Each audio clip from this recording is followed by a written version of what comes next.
Kedapatan bawa narkoba jenis sabu oleh polisi yang sedang melakukan patroli di Jalan Sungi Medang, lanang inisial JH diamankan oleh tim Tantura Polres Prabu Muli.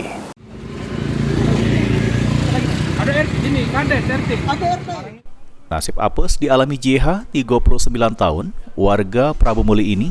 Pasalnya pas lagi ngelintas di Jalan Sungi Medang, Kecamatan Cambai, Kota Prabu Muli, Rabu 20 Desember 2023, dirinya bertemu tim Tantura Patroli Presisi Polres Prabu Muli. Pas diperiksa, JH ternyata mengantongi narkotika jenis sabu dengan berat sekitar 2,5 gram.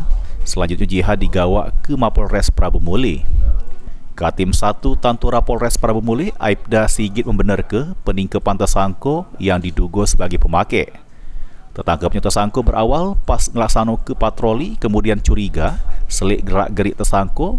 Pas digeledah, benar baik ternyata didapati sabu di kantong celana sebelah kiri tersangka. Sabu ya? Berapa mau beli? Sejuta. Sejuta. Guna mempertanggungjawabkan perbuatannya, tersangka yang dijerat polisi dengan Undang-Undang Narkotika harus menjalani hari-harinya di balik jeruji besi Mapolres Prabu Muli.